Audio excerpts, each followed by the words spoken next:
Ma dernière année à Wall Street, mon bonus était de 3,6 millions de dollars. Et j'étais furieux parce que ce n'était pas assez. J'avais 30 ans, pas d'enfants, pas de dettes à rembourser, aucun but philanthropique. Je voulais plus d'argent pour exactement la même raison qu'un alcoolique a besoin d'un autre verre. J'étais accro.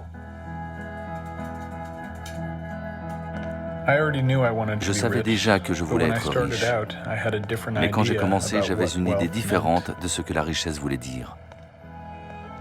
À 22 ans, quand je suis monté pour la première fois à l'étage du trading et que j'ai vu les grands écrans plats lumineux, c'était comme si les traders jouaient à un jeu vidéo dans un vaisseau spatial.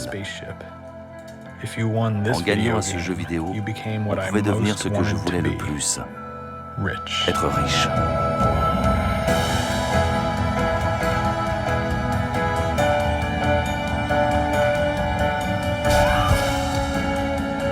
Argent, pouvoir, addiction. Pendant 8 ans, Sam Polk a vécu le quotidien du loup de Wall Street.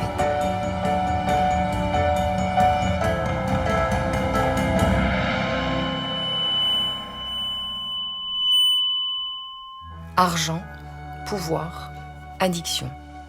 On nous le vend comme le rêve ultime. C'était pendant le krach boursier de 2008, une période effrayante. J'avais toujours fixé mon attention au-dessus de moi, sur les gens qui avaient plus que moi. Et là, pour la première fois, c'était comme si je me tenais debout en haut d'un building sur le bord et que je voyais en dessous de moi le reste du monde. Et j'ai réalisé que j'avais mené jusqu'alors une vie incroyablement égoïste. Sam Polk a abandonné la finance, quitté New York et créé une association d'aide aux plus pauvres dans le sud de Los Angeles. Mais l'histoire n'est-elle pas trop belle? Sam Polk n'est-il pas qu'une exception? L'homme est un loup pour l'homme, ont écrit des générations de philosophes. Et l'histoire du monde semble écrite pour illustrer cette phrase implacable.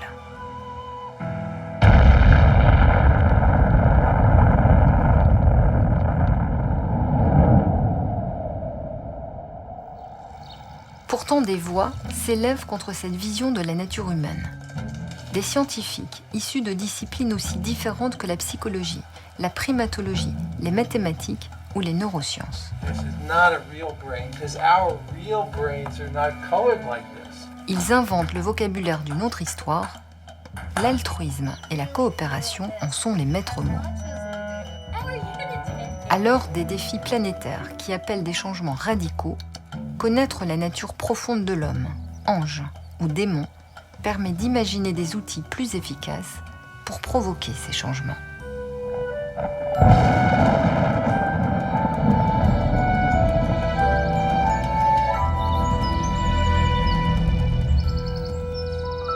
So, long life to the altruistic revolution. Viva la revolution de altruismo.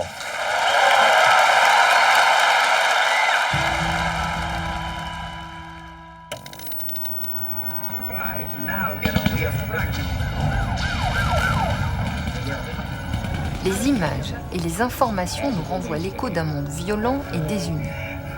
L'impression s'impose comme une fatalité. Mais cette perception du monde n'est-elle pas faussée? Prenons un exemple. Le 29 août 2005, l'ouragan Katrina s'abat sur la Nouvelle-Orléans.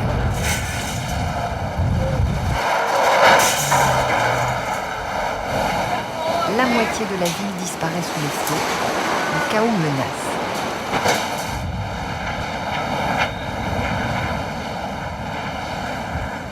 Ces temps incertains qui suivent un désastre font l'objet d'études rigoureuses, menées par les enquêteurs du Centre de recherche sur les catastrophes de l'Université du Delaware. En 30 ans, ce centre, unique au monde, a radiographié le comportement humain après 700 catastrophes. Et ce qu'ils ont découvert sur place invite à réviser les a priori.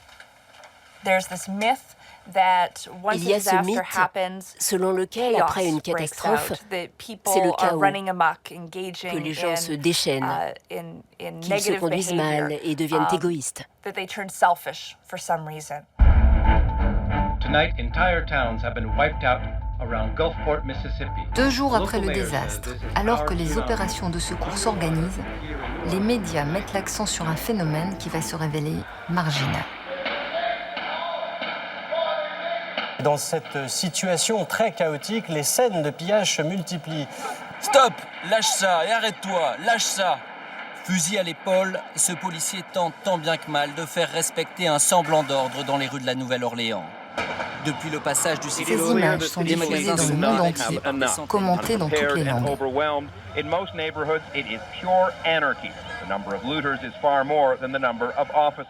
Ce n'est absolument pas ce que nos recherches montrent, ni ce que d'autres ont montré ces dernières années. L'idée d'un pillage généralisé qui se répandrait est tout simplement fausse.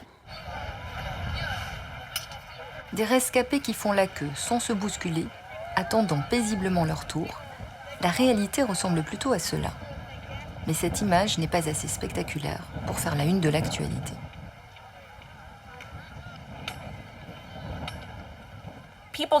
Les gens ne basculent pas tout à coup dans des comportements antisociaux. Ils vont plutôt aider leurs voisins. Ils viennent au secours d'étrangers, ils leur proposent leur voiture, de la nourriture. Après un désastre, il y a beaucoup plus de comportements d'entraide que de comportements antisociaux.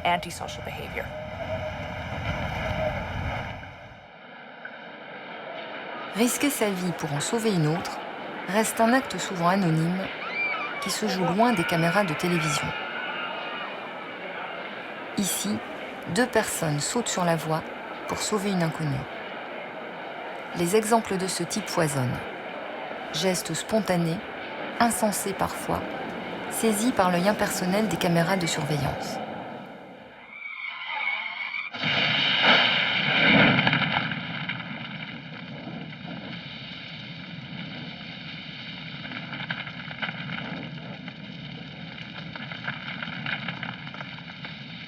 Jusque dans les années 60, la majorité des chercheurs soutenaient que l'altruisme véritable n'existait pas. Venir en aide à quelqu'un ne servirait qu'à soulager sa propre conscience. Mais qu'est-ce qui pousse ainsi des gens de la rue à risquer leur vie pour sauver un inconnu ?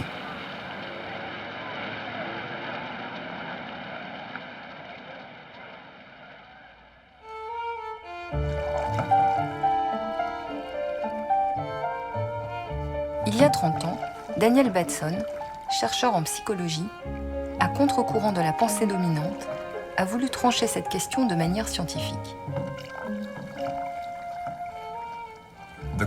Dans le débat sur l'égoïsme et l'altruisme, la question n'est pas de savoir si l'égoïsme existe. Nous savons que nous sommes capables de nous préoccuper de notre bien-être.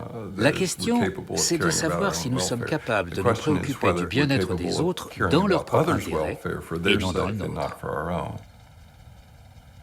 Agir pour le bien des autres, dans leur propre intérêt et non dans le nôtre, c'est la définition de l'altruisme. Au départ, Daniel Batson est sceptique sur sa réalité. Quand j'ai commencé, je pensais que la réponse était négative, que l'altruisme n'existait pas vraiment. Il lance une série d'expériences qui va le faire changer d'avis. Ici, une jeune femme reçoit des chocs électriques. Les participants à l'expérience l'observent devant un écran. Ils ignorent que c'est une comédienne qui simule la douleur. Et quand on leur propose de partir ou de prendre sa place, à la grande surprise du chercheur, certains acceptent de la remplacer.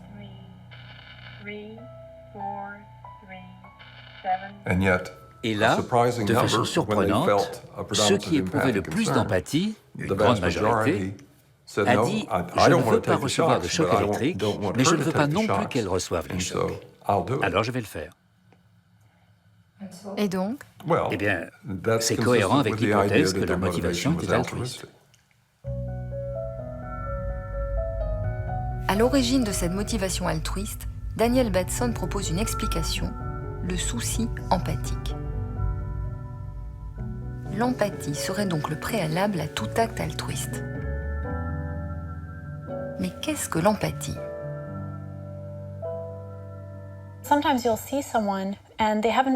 Parfois, vous voyez quelqu'un, et avant même qu'il ne vous ait parlé, vous savez déjà ce qui se passe. Vous savez déjà qu'il est triste ou heureux. C'est parce que intérieurement, vous êtes en résonance avec lui. L'empathie est notre aptitude innée à ressentir ce qu'un autre ressent.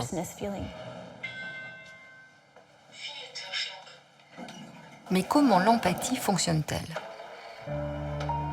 C'est du côté des neurosciences, une discipline en plein essor grâce au progrès technologique, que viendra un début de réponse. Tania Zinger contribue activement aux avancées de ses recherches. Très tôt, la chercheuse s'est passionnée pour l'empathie, peut-être parce que la question de l'autre s'est posée dès sa naissance. Qui, mieux qu'une sœur jumelle, pour s'ouvrir au mystère d'une relation construite d'abord sur les gestes et les regards.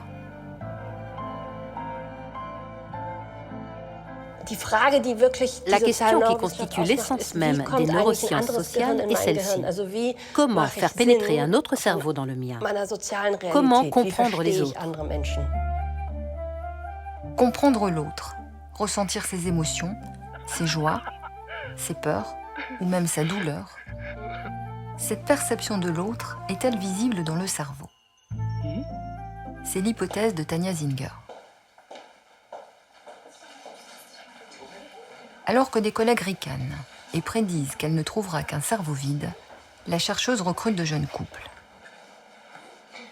L'un des partenaires va subir des décharges électriques douloureuses en présence de l'autre. Que va-t-il se passer dans le cerveau de celui qui voit son conjoint souffrir ?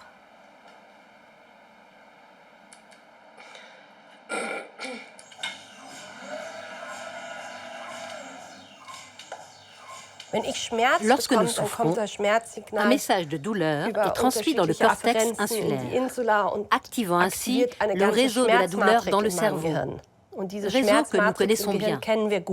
Mais nous ne savions rien de la réaction du cerveau face aux souffrances d'autrui, c'est-à-dire quand nous ne souffrons pas nous-mêmes physiquement.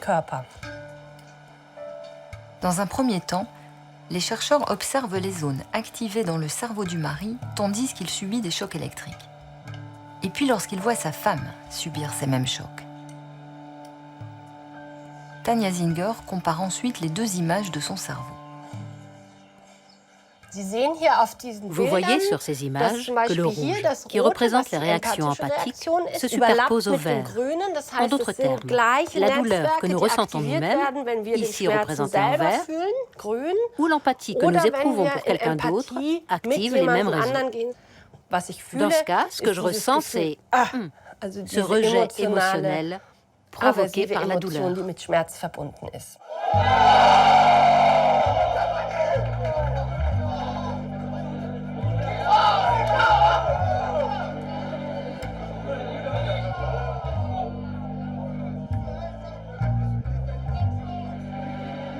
L'empathie aurait des bases biologiques.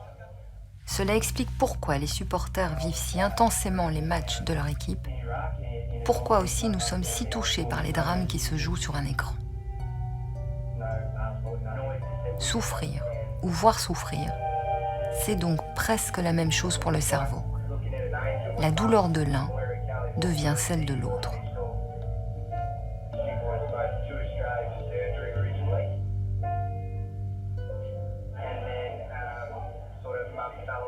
Nos cerveaux sont câblés pour raisonner avec autrui. Quand les humains ont des émotions comme la joie, la colère, la peur ou le dégoût, nous les montrons. Pourquoi ? Pourquoi montrons-nous nos émotions ? Du point de vue de l'évolution, ce n'est pas difficile d'expliquer pourquoi c'est bon pour nous, en tant qu'espèce, de ressentir la colère, la joie, la peur ou le dégoût. Mais non seulement je ressens ces émotions, mais je les montre. Non seulement je les montre, mais vous les comprenez et vous les imitez. Un psychologue américain, Paul Ekman, a identifié 7 émotions reconnues partout dans le monde. nous avons demandé à la comédienne Alix Poisson de les interpréter. Colère, peur, surprise, mépris,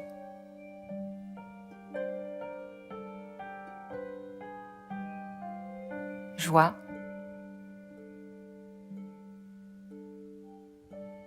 dégoût,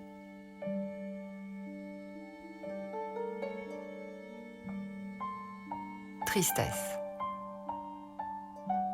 Le langage de l'empathie serait donc universel.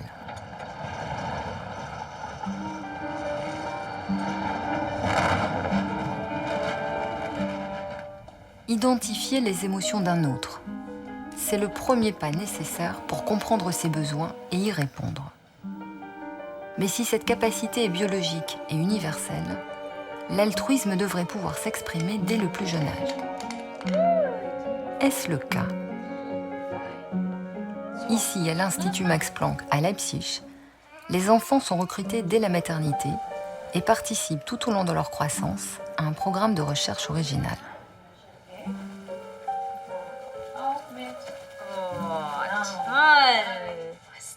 Nicht schön, mein Bild?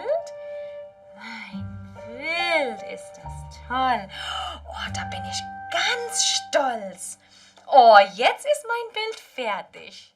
Oh, guckt euch mal mein Bild an. So, jetzt bin ich müde, jetzt gehe ich mal schlafen. Tschüss. Das Bild gefällt mir nicht. Das werde ich jetzt zerreißen. La vision d'un enfant égoïste, centré sur la seule recherche du plaisir, a longtemps prédominé en psychologie infantile. Au fil d'expériences menées sur des centaines d'enfants de tous milieux, Michael Tomasello et Felix Warneken vont bousculer ces théories.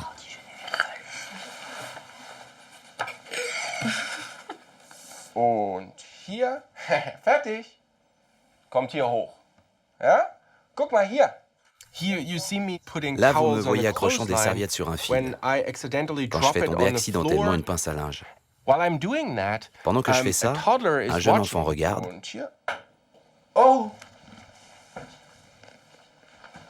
Il a 18 mois. Notre question, c'était d'abord, est-ce que les enfants vont comprendre mon problème? Et ensuite, voudront-ils m'aider?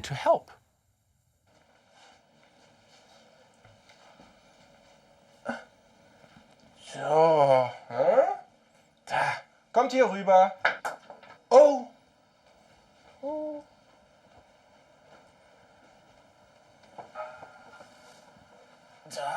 Da kann ich weitermachen. Ne? Je ne m'attendais pas du tout à ce que des enfants aussi jeunes aident autant. C'était une vraie surprise. Guck mal hier, mein Auto. Ils aident automatiquement. Ils se fichent pas mal qu'on les regarde ou pas. Ils aident naturellement. Ui, ui, ui. Ah, da. Oh.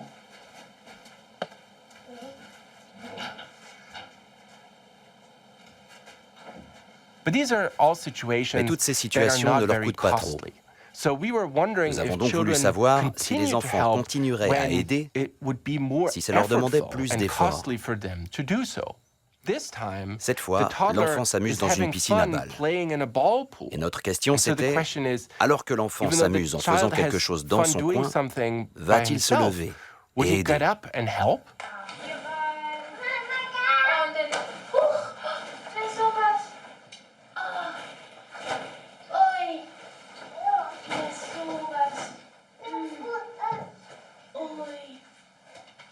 So, dann kann ich das auch da rein tun. Und das hier rein. Und das auch. Huch! Das ist sowas. Alors même qu'il ne retire aucun bénéfice de son action, l'enfant fait preuve d'altruisme. Mais d'où vient ce geste, en apparence spontané? Peut-on le provoquer? Dans les expériences suivantes, nous avons récompensé certains enfants et pas d'autres. Et nous avons observé qu'un très grand nombre d'enfants qui n'avaient pas été récompensés avant continuaient à aider. Tandis que ceux qui avaient été récompensés aidaient maintenant moins volontiers. C'est incroyable. Ils ont perdu le plaisir naturel car ils ont été récompensés sans raison. La coopération serait donc naturelle. Mais comment l'affirmer avec certitude? Les enfants testés ont en effet une quinzaine de mois. L'éducation peut avoir joué un rôle. Allons voir des enfants encore plus jeunes dans le Baby Lab de l'université Yale aux États-Unis. À la tête de ce laboratoire, Karen Wynne et Paul Bloom. Ils forment un couple dans la vie et un tandem dans la science.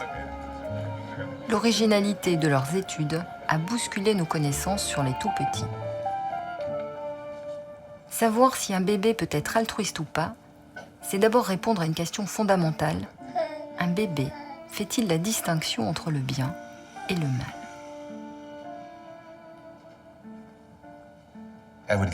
Je donnerais un mois de ma vie pour être un bébé pendant 5 minutes, pour ressentir ce qu'il ressent, pour voir le monde à travers ses yeux.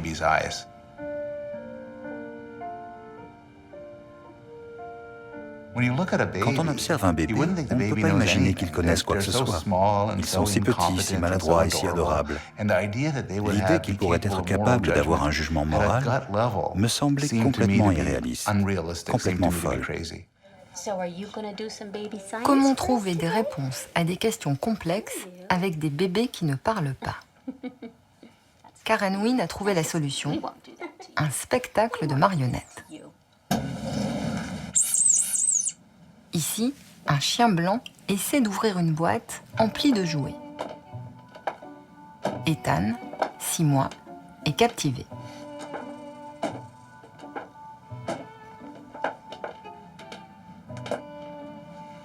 Le chien bleu apporte son aide, c'est le bon garçon.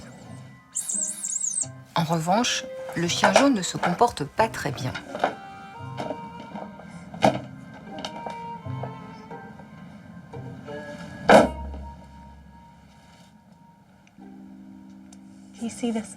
Une étudiante du laboratoire, qui ne sait pas lequel des deux chiens s'est bien ou mal comporté, demande à Ethan de faire un choix.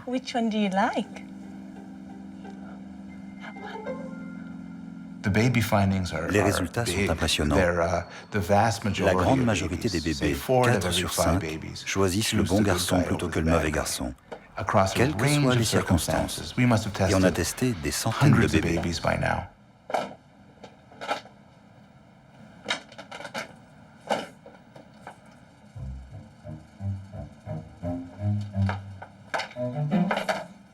Quand nous avons publié les premiers résultats, beaucoup de personnes étaient très impressionnées, d'autres étaient sceptiques. Je pense que beaucoup croient que les enfants sont de parfaits idiots, que ce sont des pages blanches. En psychologie, il est courant d'affirmer que nous venons au monde en connaissant très peu de choses, et certainement très peu concernant la moralité.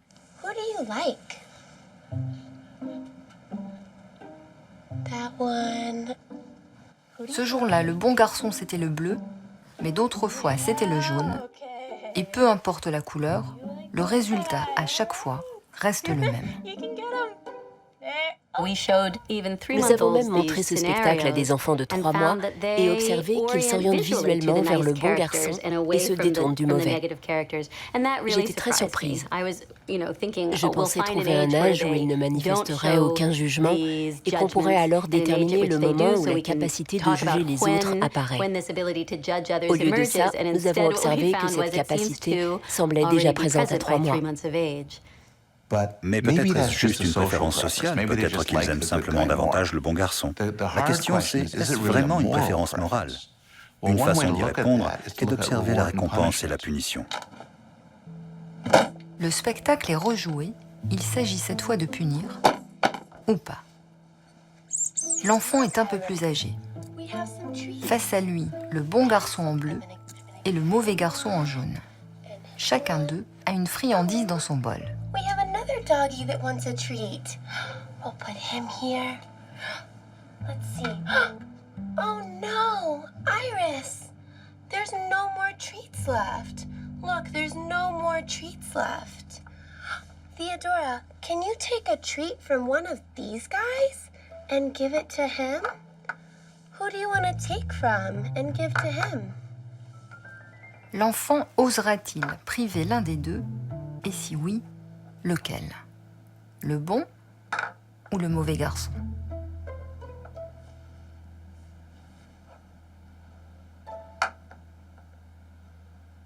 Est-ce que les bébés évaluent ce que les autres méritent?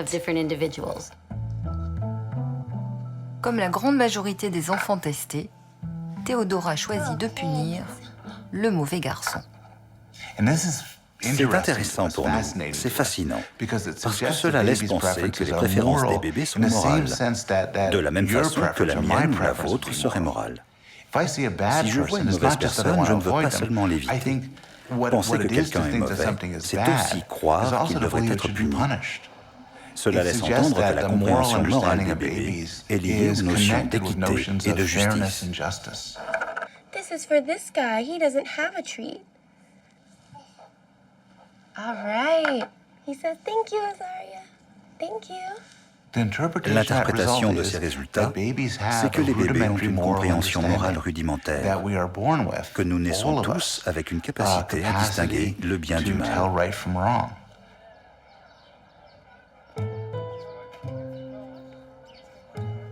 Si le sens de la justice et l'attirance vers le bon sont innés, peut-on en déduire qu'ils sont un héritage de l'évolution? L'étude des chimpanzés nous permet de remonter le temps dans l'histoire de l'évolution. La logique derrière cela, c'est que si nous trouvons un même comportement chez les chimpanzés et chez les humains, nous pouvons en déduire que notre ancêtre commun le possédait probablement déjà il y a 5 à 7 millions d'années.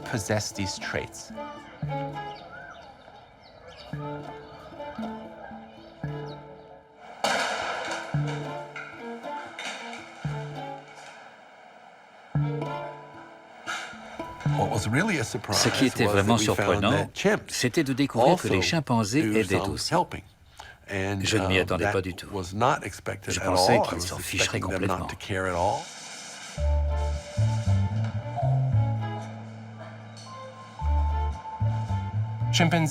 Les chimpanzés ramassent spontanément l'éponge et la lui redonnent, sans récompense, sans qu'on leur demande. Ils aident aussi spontanément.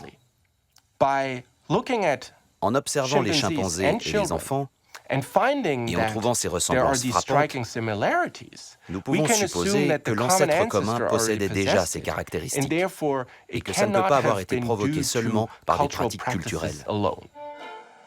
Mais ce singe de laboratoire n'est-il pas qu'un singe savant, soucieux d'aider un chercheur qu'il connaît bien et très éloigné de la nature réelle des primates?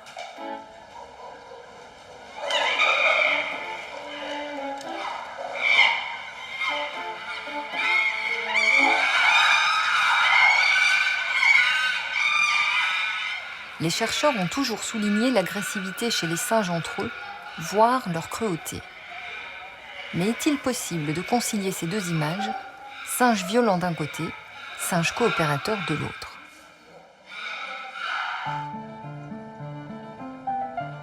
C'est à l'abri des regards, dans l'un des centres de primatologie les plus réputés au monde, le centre Yerkes aux États-Unis, qu'un chercheur va tenter de résoudre cette contradiction. Franz de Waal a très tôt réalisé le décalage entre ce qu'il observait sur le terrain et les comportements décrits dans les livres. Les chimpanzés sont des tueurs. Parfois, ils peuvent se tuer entre communautés. Mais la plupart du temps, au sein même de la communauté, ce n'est pas le cas. Il y a aussi beaucoup de réconciliation. Les chimpanzés se consolent entre eux. Quand l'un d'eux est en situation de détresse parce qu'il a perdu un combat, par exemple, les autres viennent le voir, le touchent et le calment. Franz de Waal ne savait pas comment interpréter ces gestes de consolation jusqu'à ce qu'il assiste à un congrès de psychologie de l'enfant. Des psychologues racontent comment les enfants consolent leurs parents placés en situation de détresse. Je me suis alors dit, si c'est ça de l'empathie, alors je vois beaucoup d'empathie chez les chimpanzés, car c'est exactement ce qu'ils font. Le chercheur décide alors de tester les bases de l'empathie chez les chimpanzés. Il étudie ce que, dans le jargon scientifique, on nomme la synchronisation des corps, c'est-à-dire l'adaptation à l'émotion ou à l'expression d'un autre. Franz de Waal s'intéresse donc au bâillement. Bâiller avec un autre, c'est faire preuve d'empathie. Cette contagion est connue chez les humains. Est-ce le cas chez les primates? Lorsqu'on montre à un chimpanzé l'image d'un autre singe qui bâille, il bâille lui aussi.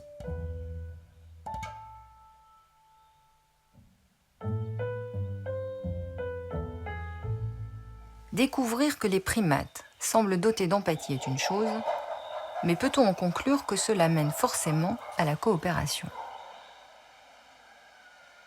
Nous avons récemment publié une étude sur les chimpanzés et l'altruisme. Notre question c'était, est-ce que les chimpanzés se soucient du bien-être d'un autre? Voyons ce qu'il en est. 2 chimpanzés sont placés côte à côte. Face à l'un d'eux, un panier de jetons verts et rouges. S'il choisit un rouge, il est le seul à recevoir de la nourriture. S'il choisit un jeton vert, les 2 singes reçoivent de la nourriture. Quelle que soit sa décision, il est donc toujours récompensé. Va-t-il se soucier de son compagnon ou pas? Surprise, dans la plupart des cas, il choisit le jeton vert, celui qui les nourrit tous les 2. Jusqu'à ce que nous fassions ces expériences, les gens disaient que seuls les humains se soucient des autres et que tous les animaux n'ont que des motivations égoïstes. Ce que nous avons démontré, c'est que les motivations non égoïstes que les humains possèdent sont en fait très anciennes et sûrement pas limitées aux primates. Dans ce test réalisé et filmé par l'Université de Chicago, un rat est prisonnier dans un tube transparent.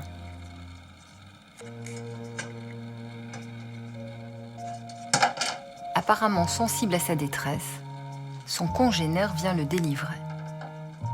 Une série d'expériences menées avec d'autres animaux a montré que la coopération est largement répandue dans le monde vivant. Ces études suggèrent que les comportements altruistes se seraient forgés tout au long de l'histoire de l'évolution. Ainsi se dessine une hypothèse qui contredit la vision traditionnelle.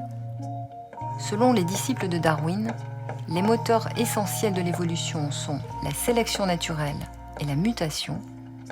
N'est-ce pas un peu réducteur? À mon avis, l'histoire de l'évolution est plus compliquée que la simple compétition, que la simple lutte pour la vie. Il y a là quelque chose d'autre qui est vraiment très important, c'est la coopération.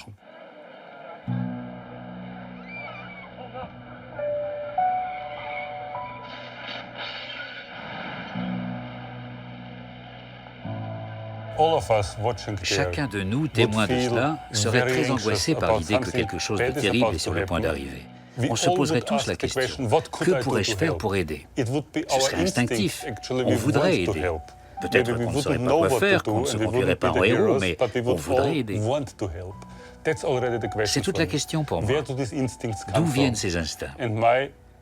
À mon avis, selon mes recherches, ces instincts viennent du fait que nos cerveaux ont évolué dans un contexte de coopération avec les autres. Martin Nowak est biologiste de l'évolution et mathématicien, et c'est avec des équations qu'il répond à cet apparent paradoxe. Comment la sélection naturelle peut-elle favoriser la coopération? Martin Nowak l'explique par 5 mécanismes.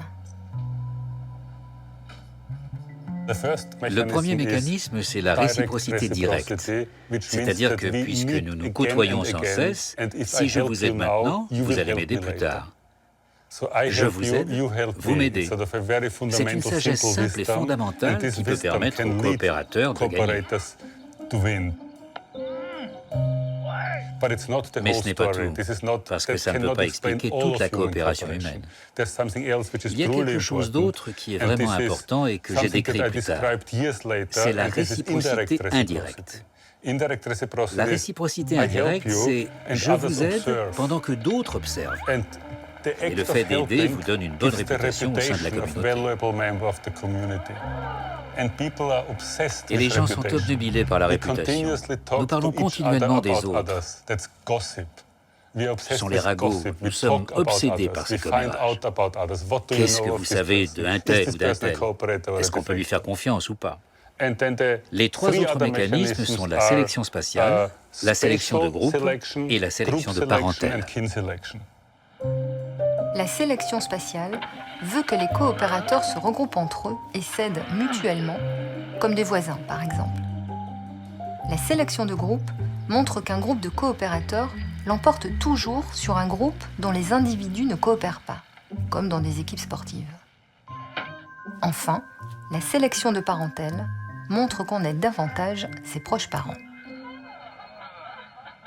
La raison pour laquelle il y a ces grandes civilisations, si nous sommes 8 milliards de personnes dans le monde, c'est parce que nous sommes des coopérateurs, pas parce que nous sommes dans la compétition. Si nous ne coopérions pas, nous ne serions plus là.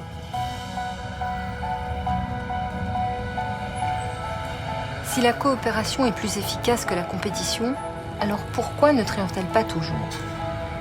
Pourquoi ces conflits qui menacent la planète?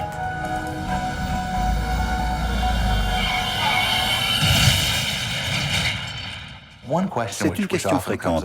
Si les bébés naissent avec un sens moral, avec un sens du bien et du mal, pourquoi certains adultes sont si horribles? Pourquoi devenons-nous parfois de si mauvaises personnes?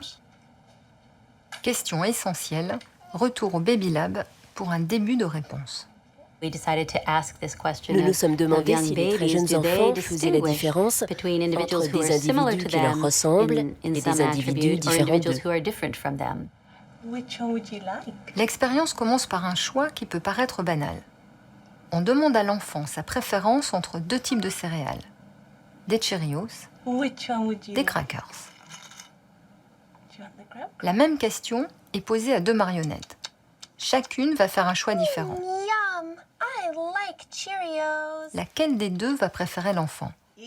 Celle qui a choisi les mêmes céréales que lui ou l'autre? Who do you like? That guy? Okay, that guy? Nous avons observé que les bébés préfèrent ceux qui leur ressemblent, ceux qui partagent leur goût. C'est le cas pour 8 enfants sur 10. C'est fascinant de constater que chez les bébés, des distinctions a priori peu importantes comptent beaucoup. Mais c'est vrai pour les adultes aussi.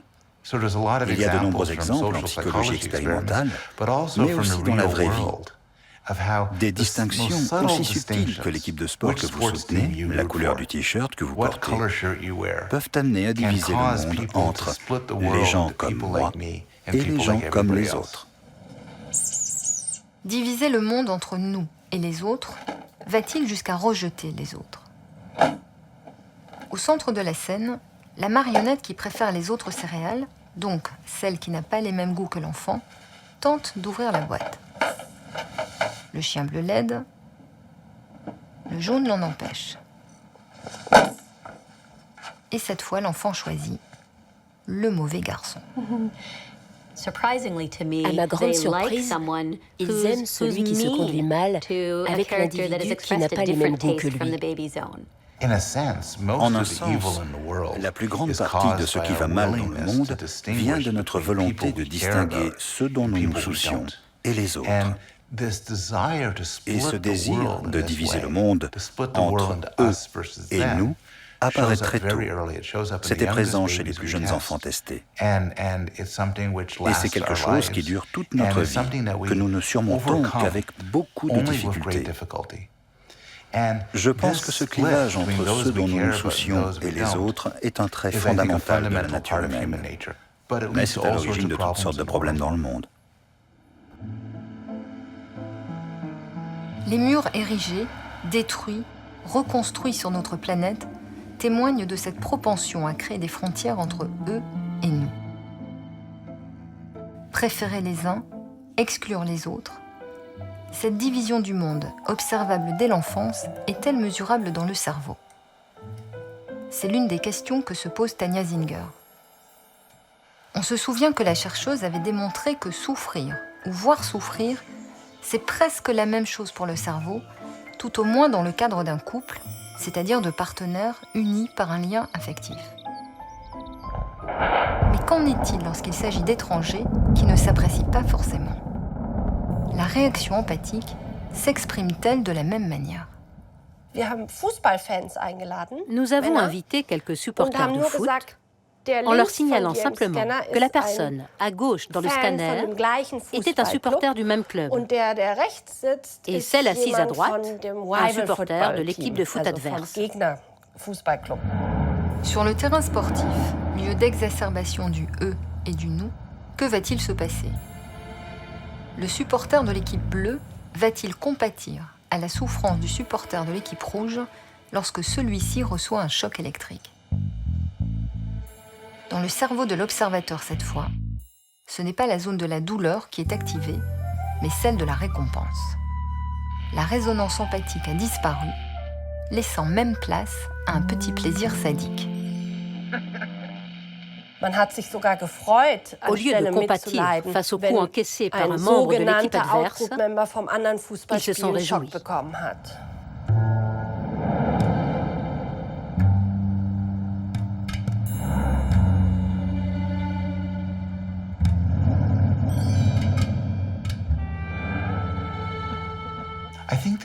Je pense que les implications pour la société sont fondamentales.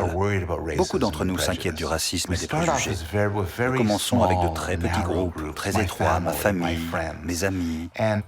Comment élargir notre cercle moral? Comment établir un « nous » qui inclurait tout le monde? Est une question très importante. Élargir le cercle. Mais comment cultiver l'altruisme?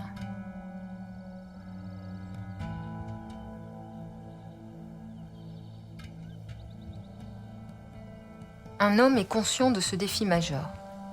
Un parmi des milliers d'autres, certes. Mais cet homme-là possède une étonnante particularité. Son cerveau est l'un des cerveaux les plus étudiés au monde.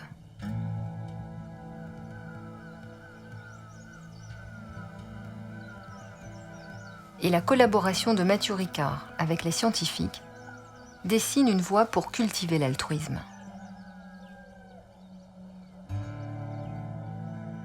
De nombreuses études sur la méditation montrent en effet que la transformation individuelle est possible. De là à imaginer que celle de la société l'est également, il n'y a qu'un pas. Je ne suis pas un missionnaire, comment dirais-je, exalté. J'ai l'impression qu'au contraire, de faire partie d'une communauté de beaucoup de personnes, dans beaucoup de domaines, qui ressentent la même chose. Et c'est ça qui me donne de l'enthousiasme. Parce que si tu es tout seul à prêcher dans le désert, j'ai aucune vocation à faire ça.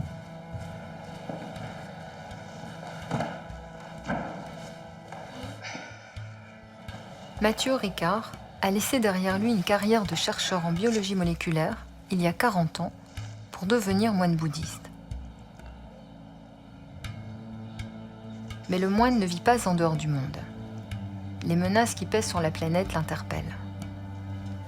Façonné par la culture bouddhiste, qui place l'altruisme et la bienveillance au cœur de l'action, Mathieu Ricard a décidé de promouvoir ces valeurs. Avec les outils du chercheur qu'il a été, il s'est engagé dans un travail colossal de recueil et d'analyse des travaux scientifiques effectués sur l'altruisme.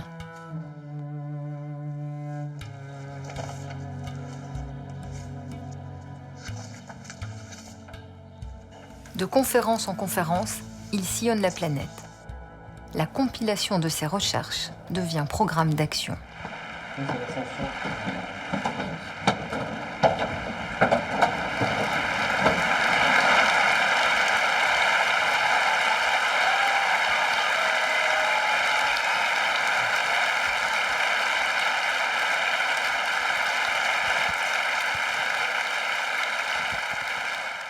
quel concept pour résoudre ces défis?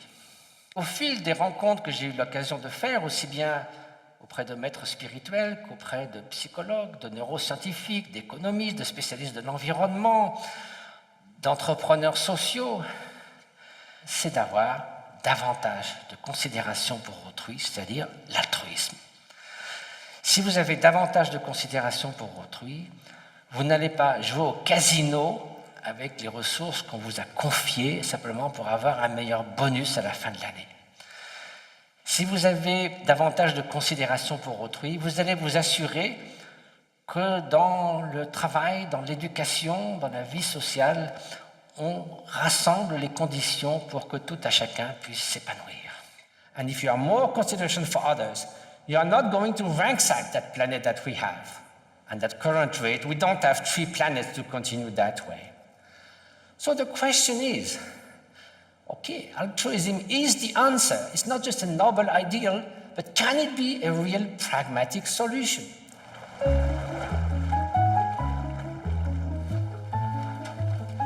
Agir dans le monde, c'est aussi la volonté de Richard Davidson, star des neurosciences, distingué en 2006 par le magazine Time comme l'une des 100 personnalités les plus influentes au monde. Agir par les résultats d'une recherche inédite, née d'une rencontre avec le Dalai Lama. Rencontre décisive qui allait infléchir le cours des neurosciences. Au cours de ce meeting, le Dalai Lama m'a mis au défi. Il m'a dit, vous utilisez les outils des neurosciences pour étudier la dépression, l'anxiété, la peur. Pourquoi ne pas utiliser ces mêmes outils pour étudier la bonté et la bienveillance? Cette rencontre a changé le cours de ma vie et de ma carrière. La bienveillance et l'altruisme, cultivés par la méditation, sont-ils observables dans le cerveau? Pour répondre, l'équipe de Richard Davidson recrute des experts de la méditation ayant plus de 10 000 heures de pratique. Parmi eux, Mathieu Ricard.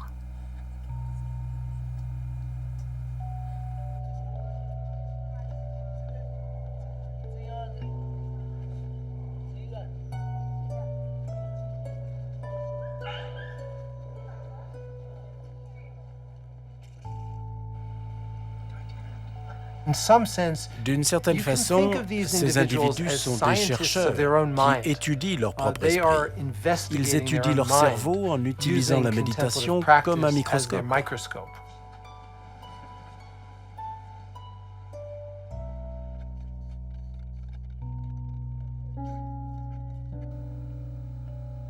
Ok, donc on commence maintenant en bloc de Lumaten, 1 minute, qui sera suivi par 2 minutes et demie de méditation en mantra avec Rosaire.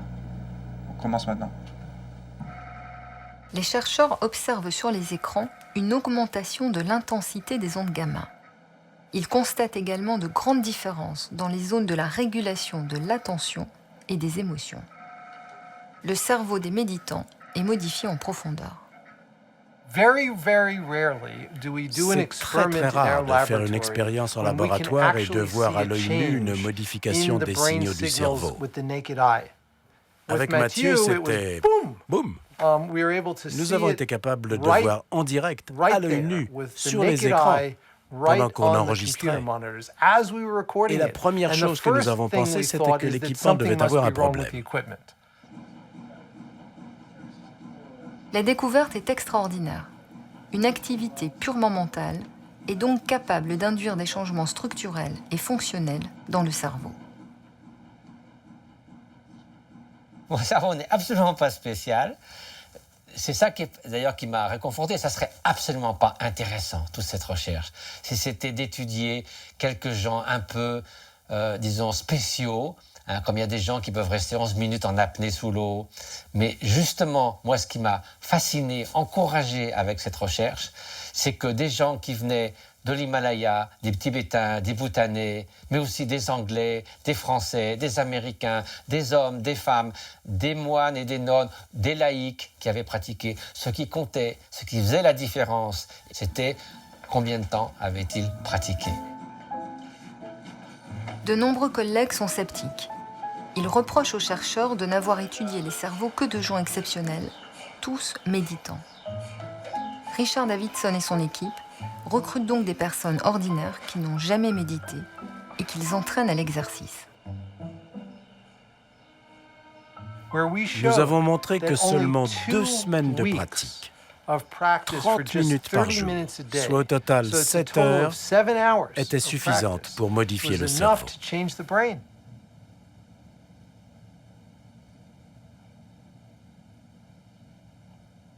Contrairement au dogme qui a prévalu pendant des années, le cerveau se révèle un organe plastique qui fabrique chaque jour des milliers de neurones en fonction de l'expérience vécue.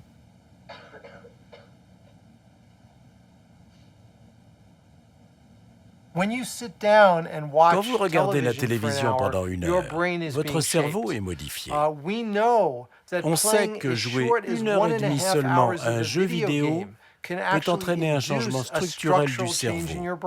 Juste 1 heure et demie. Donc, l'idée que le cerveau est figé une fois pour toutes a été balayée par la science.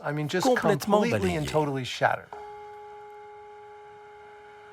And dedicate this to the welfare of others. Si une activité purement mentale peut provoquer ce type de changement dans le cerveau, c'est devenu très clair pour nous, et c'est désormais le slogan de notre centre de recherche, « Changez votre cerveau, changez le monde ». Et à partir de là, tout devient possible. Mais pour changer le monde, encore faut-il que chacun d'entre nous développe des qualités comme la générosité ou la bienveillance. Est-ce envisageable? Comment est-ce que les gens s'imaginent que ces qualités humaines qui sont plastiques, ça qui peuvent changer, qu'elles viennent comme ça, pouf. Ou alors ils disent « Ah non, je suis comme ça. C'est à prendre ou à laisser, c'est mon tempérament. Point final. C'est gravé dans la pierre, on n'y touche plus. » Ben non, c'est faux.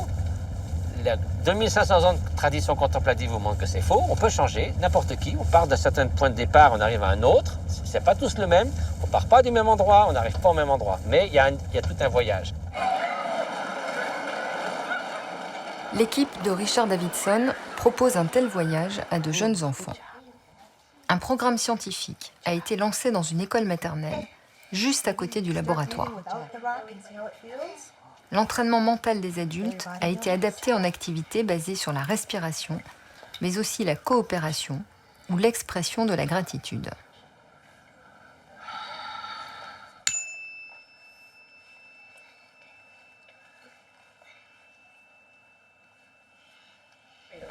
Hi guys. Hi.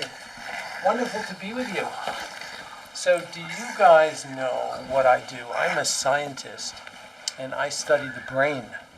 Does anyone know where the brain is? For the first time, pour la première fois, nous transposons les résultats du laboratoire dans le monde réel, là où nous avons la possibilité d'avoir un véritable impact. Nous choisissons des enfants à des âges spécifiques, à des âges où nous savons, grâce aux neurosciences, que leurs cerveaux sont particulièrement plastiques. Si nous pouvons leur enseigner de simples pratiques de gentillesse à cet âge, nous pensons que ça fera une différence durable dans le temps. À mon sens, la méditation est le meilleur moyen de cultiver la bienveillance et l'altruisme. Do you guys remember when we were talking about what we felt like when we were angry and where you felt it in your body? Do you remember that? Well, gratitude's the same thing. But the nice thing with gratitude is you're not only giving a present to mom, but you're giving a present to you too. Ce programme a été évalué. Les chercheurs ont noté une diminution des conflits et une hausse des comportements généreux. Inside me, I feel better. I am grateful that my mom loves I am alive. And you're alive. I'm grateful for Bunny Rabbits living on this earth. Good job. En début d'expérience, lors d'un test avec des autocollants, les enfants ne partageaient qu'avec leur meilleur ami. Au bout de 12 semaines, il n'y avait plus de différence entre l'ami préféré et celui qu'ils aimaient le moins. Le cercle s'était élargi. Je n'aurais jamais imaginé que certains enfants, si centrés sur eux-mêmes en début d'année, deviendraient aussi généreux avec tout le monde à la fin de l'année. Ce qui se passe, c'est que les enfants regardent au-delà d'eux-mêmes. Ce n'est plus simplement moi. Ce n'est plus moi qui vais à l'école puis qui rentre à la maison. C'est je vais à l'école, je vais voir ma famille à l'école, je vais voir ma famille à l'école du centre.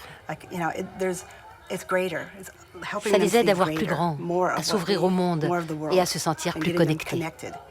Je suis certaine qu'ils utiliseront régulièrement ce langage en grandissant. La municipalité de Madison a demandé à l'équipe de Richard Davidson d'étendre ce programme à plusieurs écoles, comme ici, dans une école publique. What's going to happen to the glitter? Take a deep breath in. Let it out. Is it settled?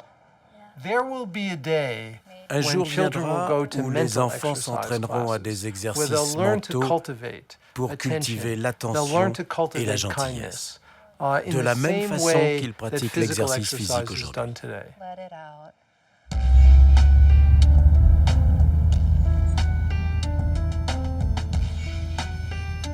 Mais ce type d'expérience peut-il être généralisé?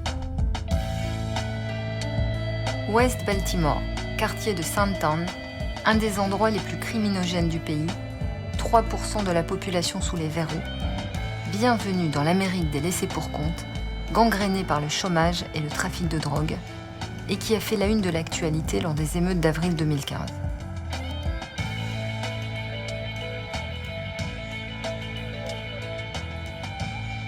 Trois hommes ont choisi de vivre ici.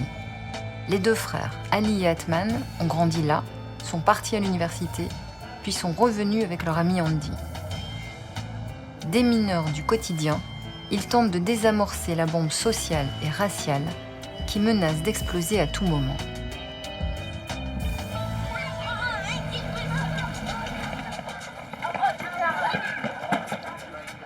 Dans cette zone de relégation, l'école n'est bien souvent qu'une machine à reproduire les conflits, à rejouer à l'intérieur la violence de l'extérieur.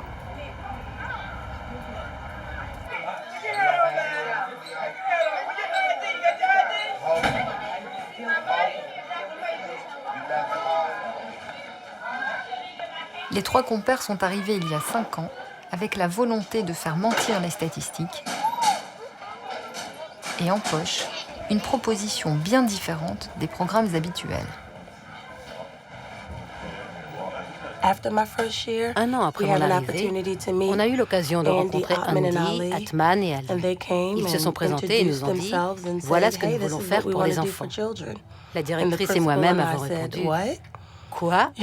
Vous voulez faire quoi ?»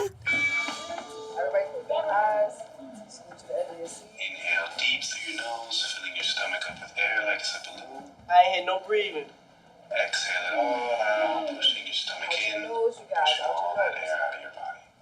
Tous les matins, avant de commencer les cours, toute l'école, professeur compris, fait 15 minutes d'entraînement mental. Même séance à la fin des cours. Inhale deep. Exhale it out. Je pense que le programme peut les aider à réguler leurs émotions, à faire barrage à tout ce qui se passe dans le quartier, les crimes, la drogue, la violence. Au lieu de rester avec tout ça, ils peuvent apprendre à ne pas y penser et à trouver un espace de paix en eux. Don't forget to breathe. Inhale as deep as you can. Really fill your stomach up with air. Long, slow, deep breath. Ramon a passé 10 ans dans un gang. 3 ans de méditation et de yoga dans ce programme l'ont transformé en éducateur. J'ai perdu mon père, ça m'a démoli. J'arrivais pas à supporter la souffrance et la colère de grandir sans père. Ma mère avait un petit ami très violent avec elle. Il se passait plein de trucs à la maison. J'avais la rage, je ne pouvais pas évacuer tout ça avec ma famille. Je pensais que le meilleur moyen de sortir cette rage, c'était d'aller dehors et de s'en prendre aux autres. C'était sûrement pas la meilleure chose à faire, mais j'étais jeune. Qu'est-ce qui est arrivé à votre père? Mon père a été abattu. Il a été tué et mis dans un coffre de voiture. C'était un peu comme dans un film, sauf que c'était pas du cinéma. Exhale, bring your head up and relax. Inhale deep again. Remember, fill your stomach up with air. Don't forget, feet flat on the floor. On the edge of your seat, head, neck, and spine straight. We're going to be pushing the balls of our feet and our toes into the ground while raising our heels. So everybody, inhale deep through your nose and raise your heels up. There's stories of right here north in Pulaski. Une fois ici, à ce carrefour, les gens sont arrivés avec des armes semi-automatiques et ont tiré. Les gamins voient des choses qu'ils ne devraient pas voir, surtout à cet âge-là. Et ils doivent faire avec, et ça reste en eux. On parle beaucoup du stress post-traumatique des soldats qui rentrent de la guerre. Je pense que ces enfants souffrent de syndrome post-traumatique à cause de tout ce qui se passe ici. Ils doivent gérer tous ces drames et tout ce stress quand ils viennent à l'école. Quand vous voyez Johnny aller mal et ne parler à personne, c'est sûrement parce qu'il a vécu ou vu quelque chose. Et c'est encore en lui.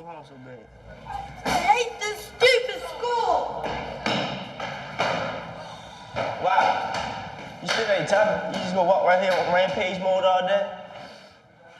Let me let you calm yourself down. You ready? You wanna take a deep breath for me? You wanna take a deep breath for me?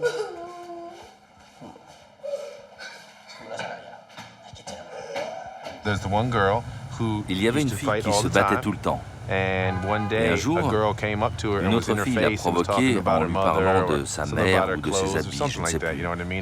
Et la fille lui a dit « T'as de la chance que je fais de la méditation, sinon je t'aurais cassé la gueule. » Elle avait intégré le message et avait pu le formuler. Voilà ce que j'aurais fait avant, et grâce à la méditation, voilà ce que je fais aujourd'hui. This time when you inhale, I want you pulling all the positive energy that the earth has to offer from all the trees, the water, the plants, your fellow classmates, your mindful moment staff, your teachers. I want you pulling all that positive energy that they had to offer. Inhale. Really use your imagination. Exhale. Let out all that negative energy.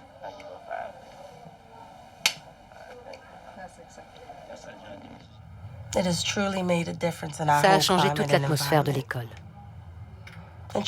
Les enfants réagissent différemment. Au lieu de contester, de se disputer, de crier pour un stylo, ils restent calmes. Ils expriment leurs besoins et demandent de l'aide aux enseignants au lieu de se battre entre eux.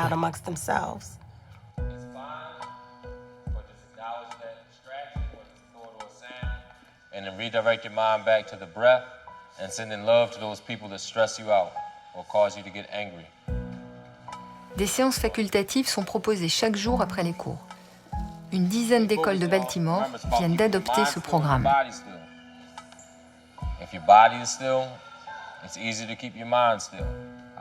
Une étude de l'université Johns Hopkins, menée sur 12 semaines, souligne les bienfaits du programme. Amélioration de l'attention, contrôle des émotions négatives, un meilleur travail scolaire et une réduction des conflits. But every time we breathe, we're going to be thinking about all those people that we love, whether it's our family or friends, no matter how far away they live, no matter if they're living or not, love knows no boundaries. Yeah, it's good. C'est bien.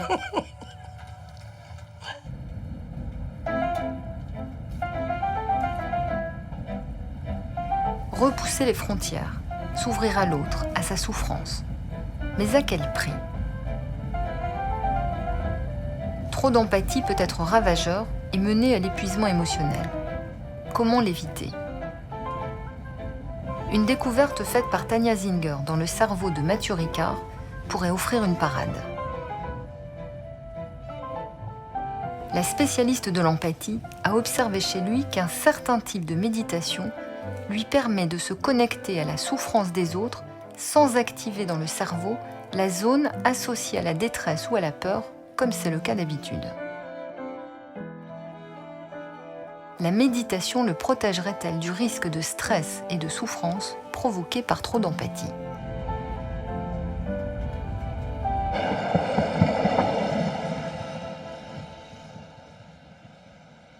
L'empathie, c'est vraiment une résonance affective. L'autre souffre, vous souffrez de sa souffrance. Vous allez souffrir de plus en plus et ça ne vous aide pas vraiment à aider l'autre et vous-même vous vous trouvez handicapé par cette détresse empathique. Donc il faut l'envelopper dans quelque chose, un état mental qui est extrêmement constructif, extrêmement positif, qu'est la compassion et l'amour altruiste. Même si elles sont d'une nature complètement différente, les deux émotions sont provoquées par la souffrance d'autrui. L'une est associée à un affect négatif, comme dans le cas d'une douleur. La compassion, elle, est associée à un sentiment chaleureux, à une émotion positive, à de la sollicitude et à un grand élan vers les autres. Selon la tradition contemplative, la compassion peut se cultiver grâce à un entraînement mental particulier. Lorsque Mathieu Ricard visualise des êtres qui souffrent, il les enveloppe d'une présence chaleureuse et souhaite que leur douleur cesse. Peut-on, grâce à ce même entraînement, éviter à chacun d'entre nous d'être ravagé par l'empathie et permettre ainsi de développer des comportements altruistes ? Tania Zinger lance la plus vaste étude jamais réalisée. Pendant 9 mois, 200 volontaires suivent à Berlin et à Leipzig un programme d'entraînement mental. Issus d'horizons différents, les participants ont en commun une seule chose, ils n'ont jamais médité. Hallo, hier ist Irina, kannst du mich bitte mal reinlassen? Danke. Infirmière dans le service des grands prématurés de l'hôpital de la Charité à Berlin, Irina est confrontée à la souffrance des patients depuis 30 ans lorsqu'elle décide de participer à l'étude.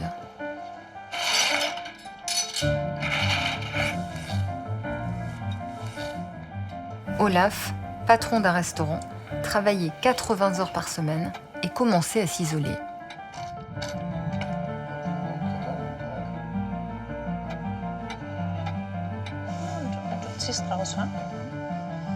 Sous pression elle aussi, Irina envisageait de quitter son travail.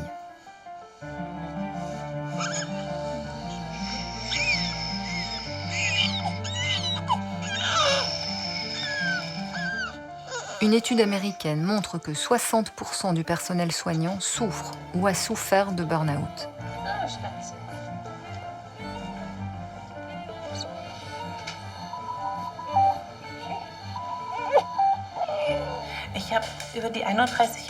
J'ai vu énormément de choses en 31 ans, des choses graves. J'ai vu beaucoup d'enfants souffrant de malformations et de handicap, beaucoup de bébés morts. Ça met la pression et on ne sait pas comment la gérer. Si le personnel hospitalier est en première ligne, personne n'échappe au risque de décrochage. Je n'avais plus ni l'énergie ni la force de travailler autant tous les jours. J'ai compris que je me dirigeais vers un burn-out. J'étais vidé et épuisé. Il fallait que je fasse autre chose. J'avoue que je n'étais pas toujours aimable envers mes collègues. J'étais trop tendue. Je n'arrivais pas à me mettre à leur place, ou du moins pas suffisamment.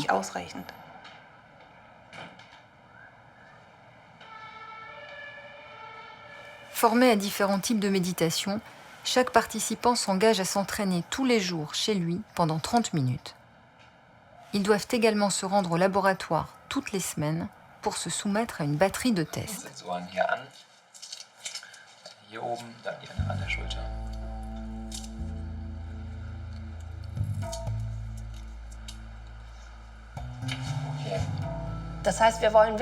Nous aimerions savoir si un entraînement mental quotidien permet de modifier non seulement notre comportement, mais aussi nos ressentis.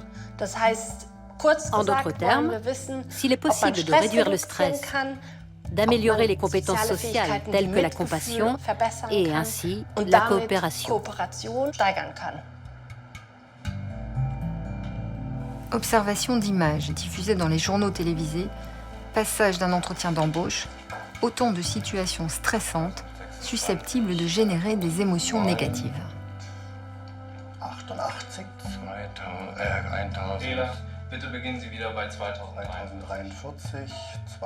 Comment les 200 participants vont-ils réagir et évoluer au fil des 9 mois ?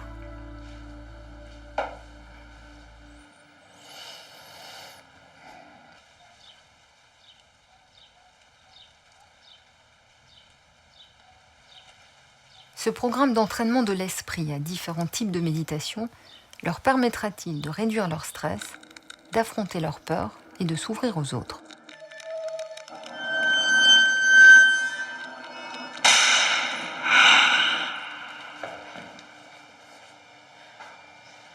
La somme des données recueillies est en cours de dépouillement.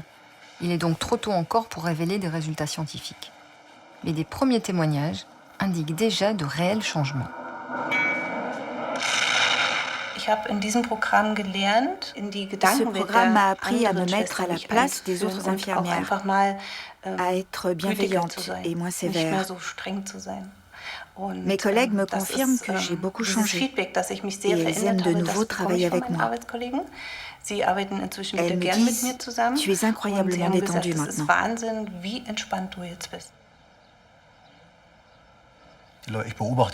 J'observe avant tout les gens que je croise. Sans leur adresser forcément la parole, je me dis « Voilà peut-être quelqu'un qui aurait besoin d'aide, tu pourrais l'aborder ».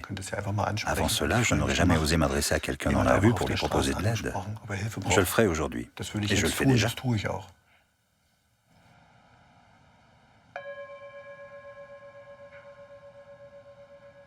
Und wendet euch dazu bitte eurem Partner zu, dass ihr ein Gegenüber habt. La réduction du stress et des émotions négatives permettrait donc une ouverture à l'autre. Mais ce type d'entraînement mental augmentera-t-il la coopération ? C'est l'une des questions essentielles de ce vaste programme. Un jeu a été spécialement conçu pour y répondre. Les participants de l'étude croient jouer à une simple course au trésor, alors qu'en fait, c'est leur volonté d'aider l'autre qui est testée. Seront-ils plus altruistes au bout de 9 mois d'entraînement mental ? Les résultats d'une étude préliminaire le suggèrent. Une semaine d'entraînement à la bienveillance a en effet augmenté les comportements altruistes.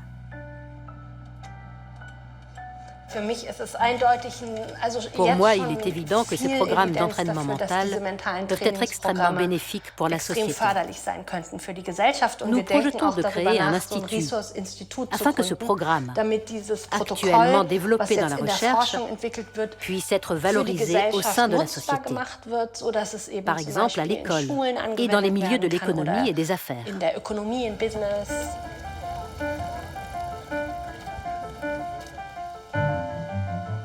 Et si l'entraînement à la bienveillance, en favorisant l'altruisme, se révélait aussi un entraînement au bonheur ?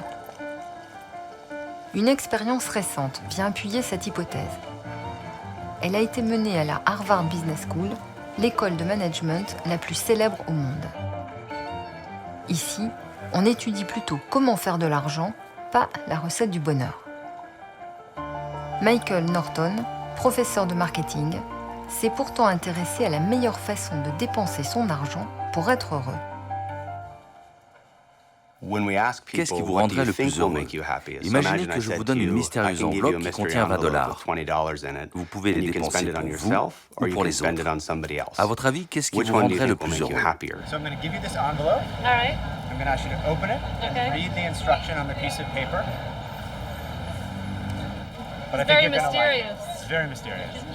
Le chercheur lance un test grandeur nature. Alors que certaines personnes partent dépenser l'argent pour elles-mêmes, d'autres, comme cette jeune femme, ont pour consigne de l'utiliser pour autrui.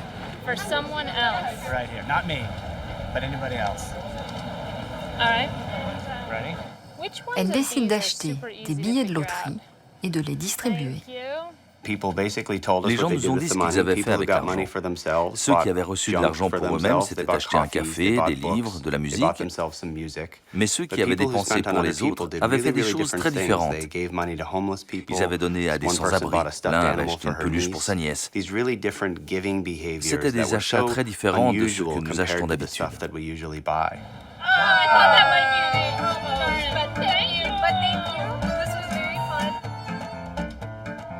See? We got one! Let's see how much you got. Catch out the prize, under 16. I won $5. Thank you very much. This is fun. I love doing stuff like this.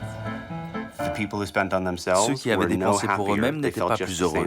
Ils se sentaient simplement comme avant. Mais ceux qui avaient reçu cette mystérieuse enveloppe pour qu'ils donnent aux autres étaient plus heureux ce soir-là.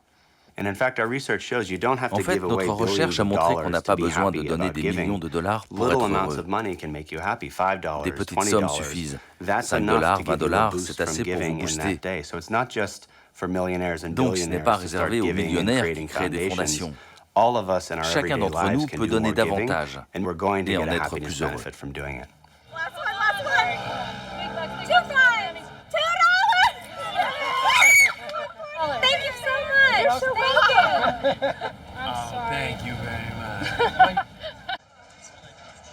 Michael Norton a mené la même expérience dans l'un des pays les plus pauvres au monde, l'Ouganda.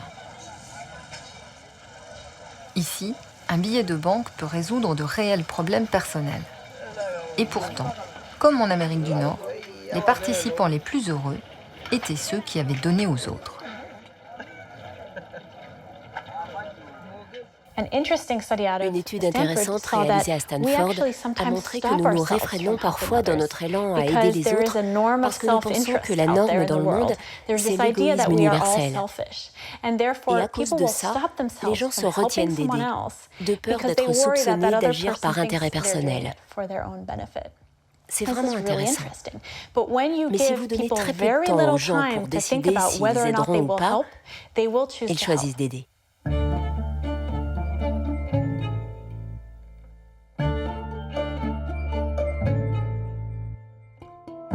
Un geste d'entraide qui surgit spontanément est-il aussi contagieux qu'un virus ?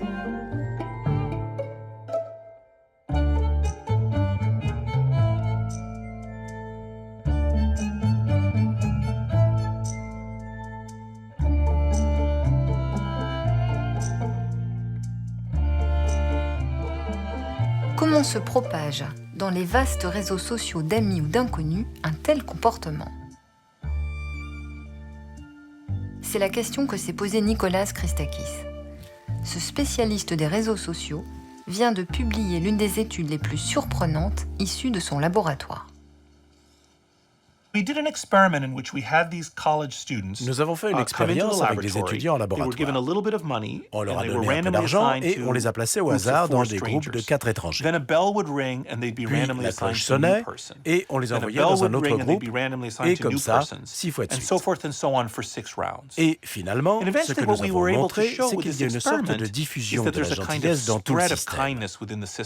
C'est-à-dire que si la première personne est gentille avec la deuxième sera gentille avec la troisième, qui sera gentille avec la quatrième, elle-même gentille avec la cinquième. On a pu montrer que la façon dont la quatrième personne traitait la cinquième dépendait de la façon dont la première personne avait traité la deuxième, même si ces deux personnes ne s'étaient jamais rencontrées. Une sorte de gentillesse en cascade. Comment je traite mes amis dépend de la façon dont ces gens traitent leurs amis, quand bien même ni moi ni mes amis ne les avions jamais rencontrés. Comme une sorte de contagion sociale à l'image d'une contagion biologique. Cela signifie que lorsque vous êtes gentil avec quelqu'un, vous n'aidez pas seulement cette personne, vous vous aidez vous-même parce que vous vous sentez mieux. Et vous avez aussi un impact sur tous ceux qui vous observent. Et à leur tour, ils aideront d'autres personnes. Vous créez une chaîne de gentillesse.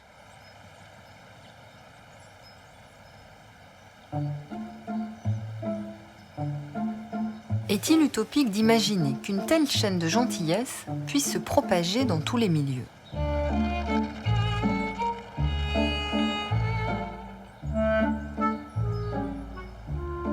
L'altruisme est-il compatible avec les systèmes économiques modernes? Rendez-vous au Forum économique mondial à Davos. Ici, chaque année, le gratin financier de la planète se réunit pour penser le monde de demain et conclure des accords dans le plus grand secret.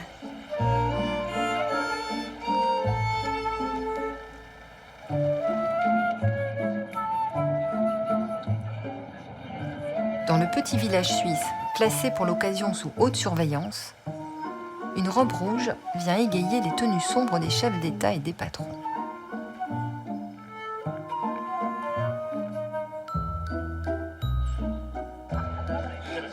Mathieu Ricard est invité officiellement à participer à la grande messe des maîtres du monde, comme le sont également Richard Davidson et Tania Zinger. Le temps des moqueries, après les premières études des cerveaux des moines bouddhistes, n'est plus qu'un lointain souvenir.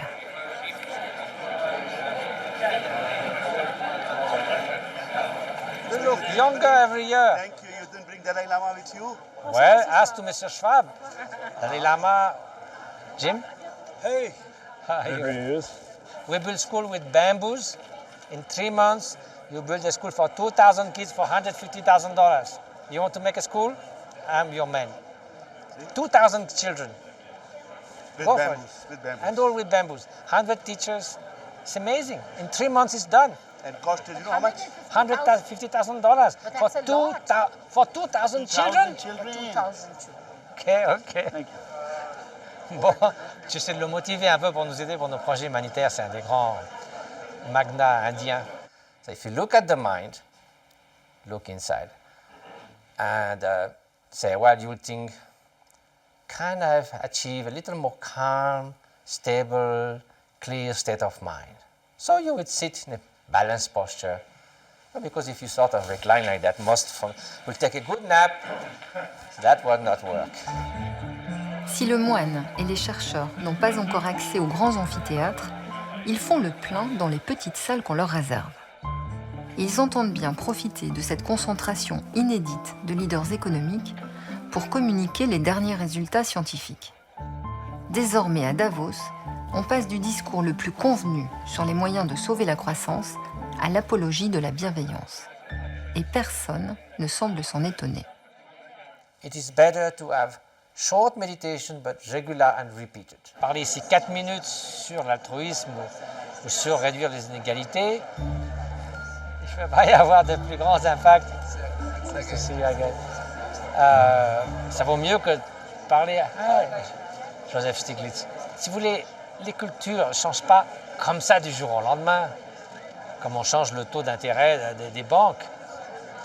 Mais le fait que quelque chose devient non seulement pas une excentricité ici, qu'on se dise il y a un truc sur la méditation, bon, mais que ça devienne presque normal, puisqu'il y en a une tous les matins, et que personne, les gens disent c'est sympa, ils ne se disent pas qu'est-ce que c'est que ce truc complètement ridicule. Symboliquement, c'est quand même, on se dit bon, il y a peut-être un petit quelque chose. So in a way, to be excessively self-centered is a lose-lose situation. Everyone is miserable in the end. And to open one's mind, extend that benevolence is a win-win situation.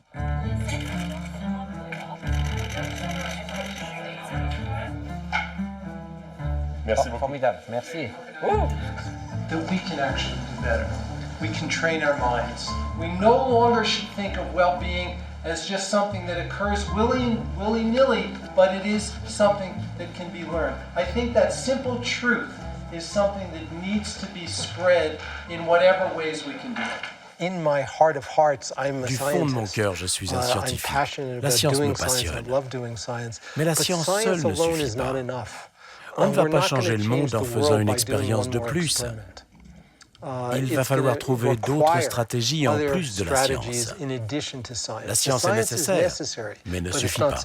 We know from neuroscience that children's brains are more plastic. Mindfulness is not something which just makes you more ambitious, more speedy, more efficient. Then you would have, I think, misunderstood the dimension of mindfulness, which is much bigger. I think the pursuit of selfish happiness is a recipe for failure. It makes your life miserable. Me all day long. And you make the life everyone else miserable as well. It's a lose-lose situation. La soirée des prix Nobel côtoie celle sur la méditation.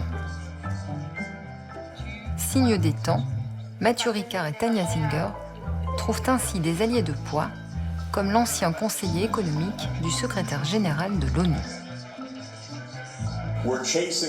Nous courons après les biens matériels. Nous conduisons des voitures de la taille d'une maison. Nous avons des maisons de la taille d'un État. Pourquoi ? Et nous les voulons tellement que nous sommes prêts à sacrifier la planète pour cela. Je crois en une économie de marché avec certaines limites. Mais je crois qu'il n'y a pas de plus terrible maladie de société que cette culture du « laissez-moi faire ce que je veux ». Et aux États-Unis, c'est allé très loin. Je crois que l'Amérique est une société très malade.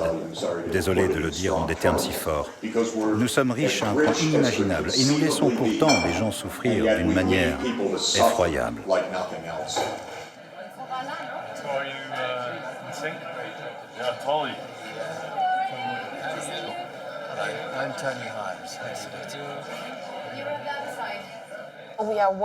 Nous travaillons à un nouveau modèle économique qui va remplacer l'homo economicus par une économie soucieuse des autres.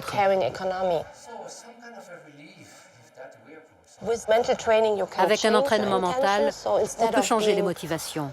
Au lieu d'être guidé par le pouvoir, la recherche du profit ou la menace, un autre système de motivation, nous pouvons être guidés par le souci des autres.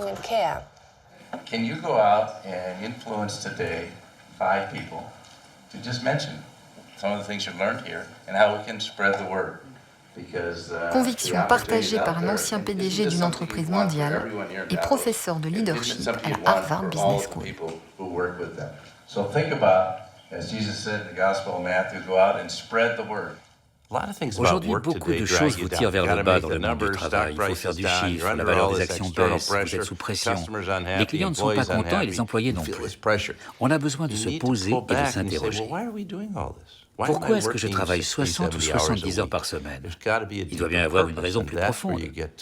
Quel est le but de toute entreprise? Pourquoi je fais tout ça? Je pense que la méditation nous ramène à cela. Ce n'est pas un enseignement bouddhiste, ce n'est pas seulement une certaine forme de méditation, c'est comment on prend conscience de l'interaction entre qui on est, notre travail et comment on peut agir dans le monde. Je ne vais pas changer le monde entier, je ne vais pas changer chaque leader, mais si nous pouvons simplement avoir un impact sur des personnes clés, alors ça va se propager comme les ondes à la surface de l'eau. Et les leaders le peuvent, car ils ont un impact sur beaucoup de gens autour d'eux. So if it's distracted, just bring it back. And then sometimes we say, oh, I can't meditate. I've been distracted again. And I started getting into it by social pressure. It's more than a fashion. In Silicon Valley, if you don't meditate, honestly, you're kind of weird. In Paris, if you meditate, you're totally weird.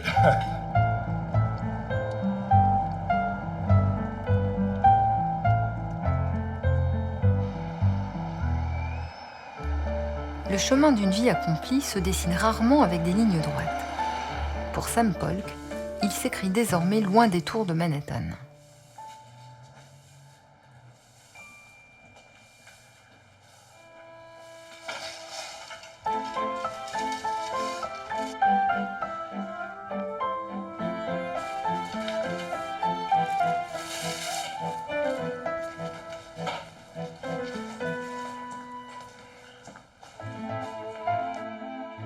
Choqué par les problèmes de malnutrition des plus pauvres, l'ancien trader dirige aujourd'hui des ateliers de parole et de cuisine pour la population du sud de Los Angeles.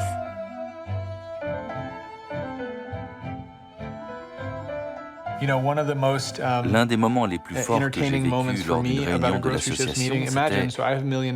Imaginez, moi j'ai $1 million à la banque et ces familles vivent avec $10 000 par an. Un jour, une femme extraordinaire, Wendy, nous a expliqué qu'elle avait passé sa vie à faire des choses pour les autres et elle avait parfois l'impression de ne pas recevoir de reconnaissance en retour. Et un jour, pour Halloween, un voisin est venu la voir et lui a dit « Wendy, tu fais tellement de choses pour les autres que nous avons décidé de faire quelque chose pour toi. On a préparé des déguisements pour tes enfants. » Puis les larmes aux yeux, elle nous a dit « J'ai réalisé la chance que j'avais. »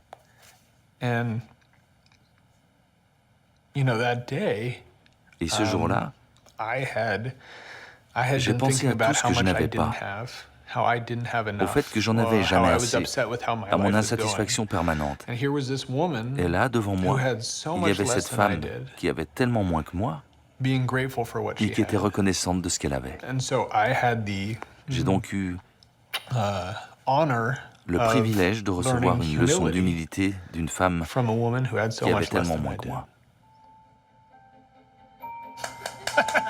All right.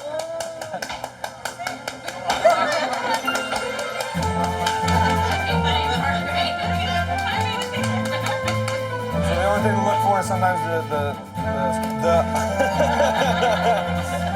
the reason, I'll tell you what, it's thought about, is that